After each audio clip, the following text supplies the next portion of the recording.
E aí, pessoal, tudo bom? Professor Ricardo, hoje trazendo para vocês resolução da prova do Enem do ano de 2020. Então, nós vamos, nessa sequência de vídeos, fazer resolução da prova do Enem desse ano, né, ano 2020, tá? Sempre pegando de 3 em 3 questões. Hoje nós vamos trabalhar com as questões de número 94, número 96 e questão de número 100, tá? Então, 94, 96 e 100, referência à prova azul. Então, gente, vamos lá, vamos acompanhar essa resolução e tirar as dúvidas aí que vocês tiverem. Vamos lá para as questões agora. Bom, gente, então a primeira questão é a questão de número 94. Diz que um microempresário do ramo de cosméticos utiliza óleos essenciais e quer produzir um creme com fragrância de rosas. O principal componente do óleo de rosas tem cadeia poliinsaturada e hidroxila em carbono terminal. O catálogo dos óleos essenciais apresenta para, para a escolha da essência estas estruturas químicas. Então, são dadas 5 estruturas químicas. Ele quer saber qual substância o empresário deverá utilizar. Bom, gente, é uma questão tranquila ainda da química orgânica, tá? Então, vamos analisar alguns termos aí desse texto que vai facilitar a resolução dessa questão. Então, diz o seguinte aqui, ele quer produzir óleos essenciais, né, a partir das fragrâncias de rosas. O principal componente do óleo de rosas tem cadeia poliinsaturada e hidroxila em carbono terminal. Então, gente, esses dois termos aqui eles já vão facilitar a nossa vida, já vai ajudar bastante. Então, aqui vem a ser uma cadeia poliinsaturada. Tá? A gente sabe que insaturação é a presença de ligação dupla ou ligação tripla na cadeia, ou seja, entre carbonos. Poliinsaturada tem mais de uma ligação dupla ou mais de uma ligação tripla. É isso que ele quer dizer. Então, ter mais de uma ligação dupla ou mais de uma ligação tripla, dependendo das cadeias aqui apresentadas. E diz que possui hidroxila em carbono terminal. O que seria isso? Carbono terminal é o carbono da ponta. Tá? O carbono que tem dentro da cadeia e está sempre na extremidade. E a hidroxila, para quem não lembra, é essa função sim, é o carbono ligado ao grupo OH. Tá? Então, aqui vai ser a hidroxila no carbono terminal, né? Carbono da extremidade. Bom, vamos começar primeiramente pela cadeia poliinsaturada, ou seja, mais de uma ligação dupla ou mais de uma ligação tripla, dependendo do que vier apresentando aí. Então, na cadeia 1, nós temos uma e duas ligações duplas. Então, aqui já pode afirmar que é uma cadeia poliinsaturada. Tem mais de uma ligação dupla. Então, vamos deixar aqui de suspense. Na cadeia 2, só temos o quê? Uma ligação dupla. Então, não é uma cadeia poliinsaturada. Tá? Na verdade, ela vai ter mais de uma ligação dupla, só que a gente vai ver daqui a pouquinho esse detalhe aí. Aqui, no caso, não tem ligação dupla, então só tem ligações simples. Então, já pode tirar a estrutura 3. Aqui, nós temos o benzeno. O benzeno tem 3 ligações duplas, então está valendo. E aqui nós temos também 2 ligações duplas. Então, pode ser uma cadeia também poliinsaturada. Na verdade, tem mais de 2 ligações duplas aí. Tá? A gente vai ver já já o porquê disso.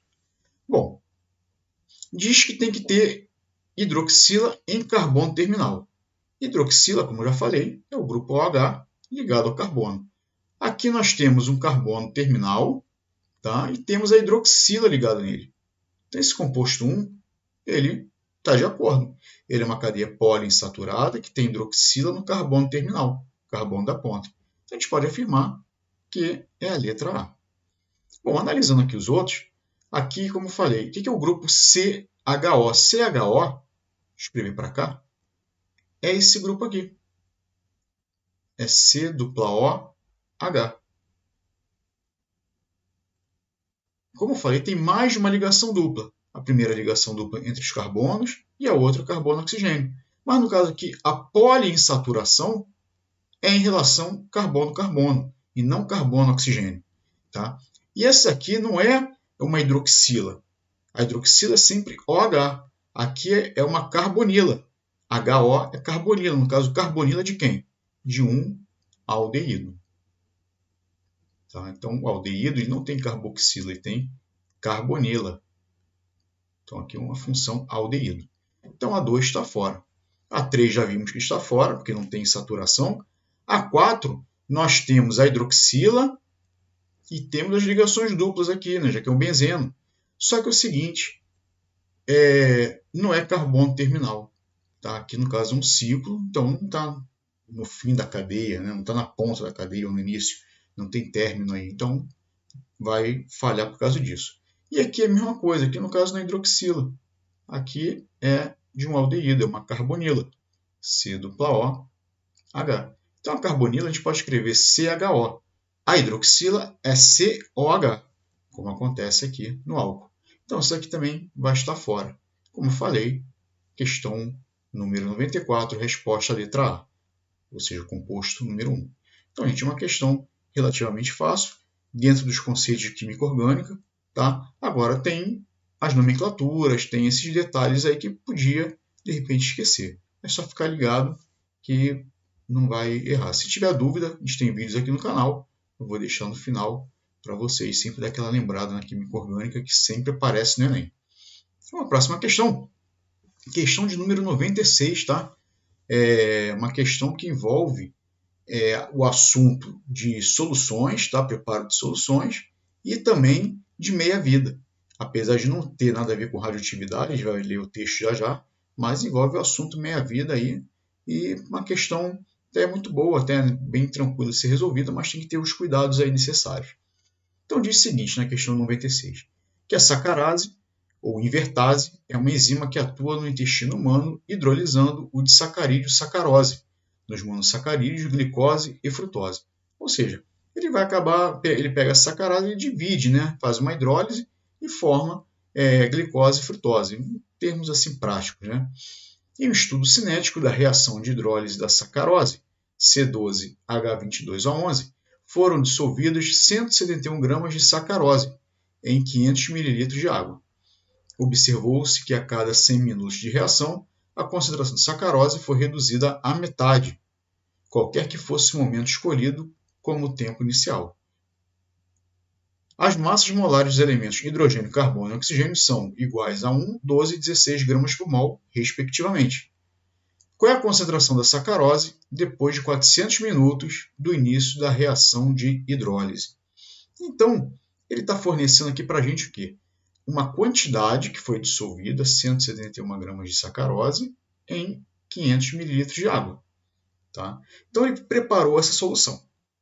E dentro disso, ele foi observando no tempo, e a cada 100 minutos de reação, ele via que a concentração era reduzida à metade.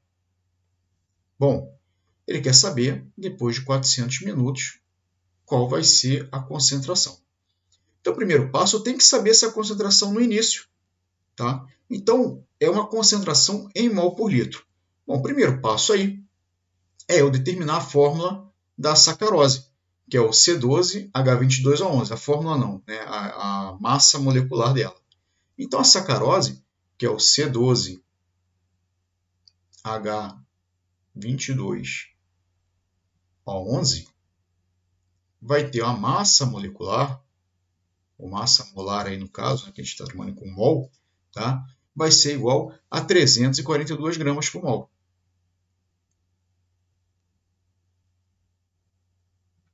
Como é que calculou isso aqui? Basta pegar a massa de hidrogênio, que vale 1, e multiplicar pela quantidade, que é 22. 1 vezes 22.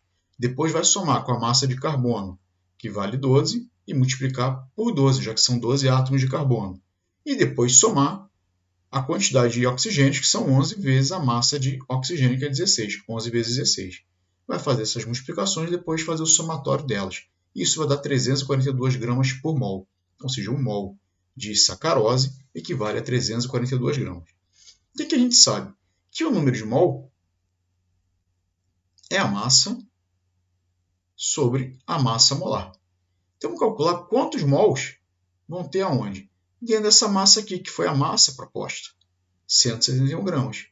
Então, o número de mols vai ser 171 dividido por 342. Então, esse número de mol ele equivale a 0,5 mol. Então, achamos o número de mol correspondente a essa massa de 171 gramas. Bom, só que a gente quer saber a concentração, a gente trabalha em termos de concentração. Ó. Qual a concentração? Tá? Então, a concentração vai ser a concentração em mol por litro. Vai ser concentração em mol por litro, é o número de mols, sobre o volume em litros. Que volume é esse? De 500 mililitros. Só que a gente não pode trabalhar com 500 mililitros. Tem que passar para litro. Então, 500 mililitros equivale a 0,5 litros. Então, fazendo aqui a conta, a concentração em mol por litro vai ser o número de mol, que é de 0,5, dividido pelo volume, também que é de 0,5. A concentração inicial é de 1 mol por litro. Tá? Então, achamos a concentração que equivale ao preparo dessa solução aqui. Tá? Então, o que acontece? Ele fala que a cada 100 minutos a concentração é reduzida à metade. Ele quer saber após 400 minutos. Então, ou seja, aqui já parte de meia-vida. O que é meia-vida? Né? É o tempo que leva para que a massa seja reduzida à metade, né? No caso aqui a concentração. Então, uma forma bem resumida aí. Então, vamos começar com o início de 1 mol por litro. Então, nós temos 1 mol por litro. Deixa eu até mudar a cor da caneta, já que é a segunda parte aí para a gente não se confundir. Então, 1 mol por litro vai passar o tempo de 100 minutos. Passou 100 minutos, o que a gente vai fazer? Vai dividir 1 por 2, porque é metade.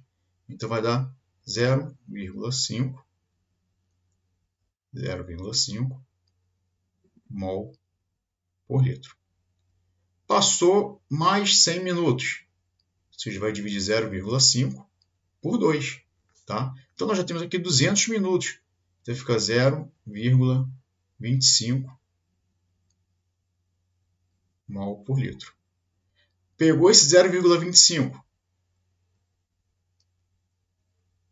Vai dividir por 2 novamente. Ou seja, 100 minutos depois, essa concentração ela vai ser reduzida à metade. Vai ficar 0,125 mol por litro. Bom, 100 minutos depois, totalizando os 400 minutos, né? Já que são 100, mais 100, mais 100, mais 100, 400 minutos, isso vai dar 0,0625 mol por litro. Bom, isso aqui é uma coisa que 6,25 vezes 10 a menos 2. Então, dentro das opções de resposta, é a letra B. Tá? Então, a questão que envolve preparo de solução, tá? Concentração de solução em mol por litro, e depois fazer nada mais do que a meia-vida, e dividindo essa concentração pela metade para cada tempo em que se reduz a metade do material. Tá? Como foi 400 minutos, para cada 100 minutos vai dividindo até chegar a somar, né? 100, mais 100, mais 100, mais 100. 400 minutos, chegando a 0,0625 ou, né, 6,25 vezes 10 a menos 2. Tá? Então, a questão também não estava tão complicada, mas tinha que lembrar desses conceitos aí. Vamos à próxima questão, que é a questão de número 100. Tá? A questão de número 100 diz que nos dias atuais, o amplo uso de objetos de plástico gera bastante lixo, que muitas vezes é eliminado pela população por meio da queima. Esse procedimento é prejudicial ao meio ambiente, por lançar substâncias poluentes. Para constatar esse problema, um estudante analisou a decomposição térmica do policloreto de vinila, o PVC. PVC é aquele plástico de tubulações, né? Tubulação de plástico para água, né? A gente utiliza aí, são os canos d'água, né? Um tipo de plástico cuja estrutura é representada na figura. Então, aqui está a estrutura do PVC. Isso aqui vai se repetindo, já que é um polímero, né? Então, essa CHH, CLH vai se repetindo. Tanto é que tem o N aqui, que indica tantas repetições, né? Para realizar esse experimento, o estudante colocou uma amostra de filme de PVC. Sobre essa questão aqui de polímeros, tá? Nós temos aqui vídeos aqui no canal. Vou colocar também no final do vídeo, aí na descrição, para que vocês possam dar essa lembrada que polímeros é um assunto que sempre aparece no Enem. Está sempre aparecendo uma questãozinha ou sobre as reações, ou sobre o tipo de polímeros, então é bom ficar ligado aí e dar aquela lembrada nesse tipo de questão. Então, uma amostra de filme de PVC em um tubo de ensaio e o aqueceu, promovendo a decomposição térmica. Houve a liberação majoritária de um gás diatômico heteronuclear que foi recolhido em recipiente acoplado ao tubo de ensaio. Esse gás, quando borbulhado em solução alcalina, diluída contendo indicador ácido-base, alterou a cor da solução. Além disso, em contato com uma solução aquosa de carbonato de sódio, Na2CO3, liberou gás carbônico. Qual foi o gás liberado majoritariamente na decomposição térmica desse tipo de plástico? Bom, gente, aqui essa questão a gente pode resolvê-la tranquilamente, tá? Basta ler os detalhes que ela coloca e ter um pouquinho de maldade aí, tá? Então vamos lá. Primeiro passo é o seguinte: ele diz que tem decomposição térmica tal e forma majoritariamente um gás diatômico heteronuclear. Tá? O que é um gás diatômico? Tem 3 átomos. Tá? Heteronuclear, ou seja, os átomos são diferentes. Então, de 2 átomos, um é diferente do outro. Ponto. Já matou a questão aí praticamente. Tá? Então vamos lá. Então vamos analisar aqui as questões, aqui logo os itens para resolver essa parte. Se é um gás heteronuclear, os átomos são diferentes, 2 átomos, né? Já que é diatômico. Então aqui H2 é diatômico? Mas só que os átomos é o quê? Hidrogênio e hidrogênio. Né? H traço H. Então aqui está fora. Cl2, Cl ligado a Cl, também está fora. Aqui, carbono e oxigênio, é diatômico, tá? E heteronuclear, então está valendo. CO2, triatômico, um carbono, 2 oxigênios. Então, gente, já foi para o espaço aqui, tá? E HCl também é um gás diatômico, né? Heteronuclear. Então fica entre a letra C e a letra E. Qual o detalhe da questão? Tá?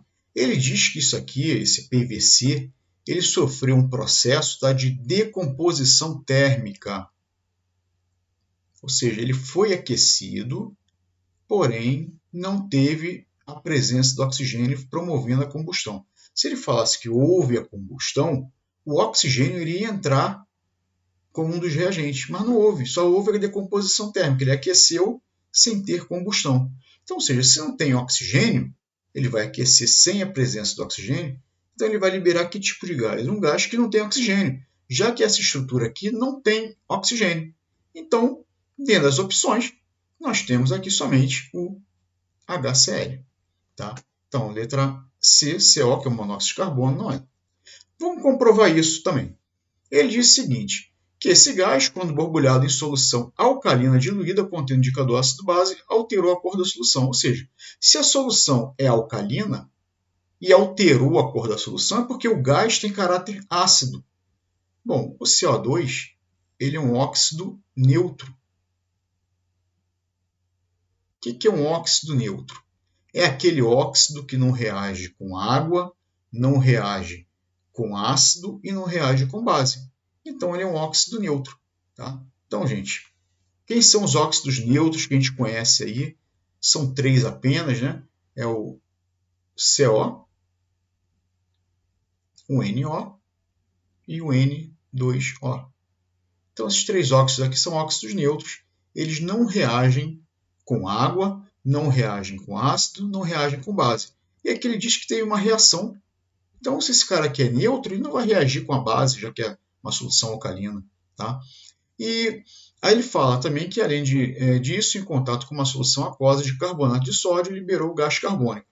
Ora, o Na2CO3 é um sal de caráter básico. Então, se ele tem caráter básico, ele vai reagir com uma substância de caráter ácido. Então, no caso aqui, é o HCl. Vamos ver essa reação. Tá? Então, a reação de decomposição, a reação, tá, dos carbonatos aí, Na2CO3, vai reagir com HCl. Vai formar sal, água e gás carbônico. O sal é o NaCl, água e CO2. É a decomposição, ou a reação, no caso, nem cismei com decomposição, é a reação do carbonato com ácido. No caso, faz um balanceamento, que são 2 de HCl e 2 de NaCl aqui para equilibrar. Então, gente, é uma questão que já matava logo 3 itens aqui de cara. Ficaria a dúvida aqui do CO, mas a gente poderia eliminar o CO, o monóxido de carbono, né, através dessa neutralidade dele, né, ele ser um óxido neutro, tá? Deixa eu ajeitar esse N aqui que está feio. Tá? Ele ser um óxido neutro. Tá? E pronto, um óxido neutro. E também pelo fato da decomposição térmica, ou seja, se ele falasse que tivesse ocorrido uma combustão, aí sim o oxigênio iria reagir aqui, iria liberar oxigênio, ia ter um produto, né, na forma de oxigênio, que até poderia ser o monóxido de carbono. Mas não é o caso. Tá? Então, gente, era isso que eu ia passar para vocês. Tá? 3 questões aí, essas 3 iniciais aí. Vamos passar mais questões, vão ter mais vídeos no canal com demais questões aí do Enem para ajudar vocês nessa etapa aí de preparação, tá certo? Eu espero que vocês tenham gostado, espero que vocês tenham entendido, tá? Se qualquer coisa, deixe comentários, não deixe de curtir o vídeo, tá bom? Então, um forte abraço, mal de beijos, fui!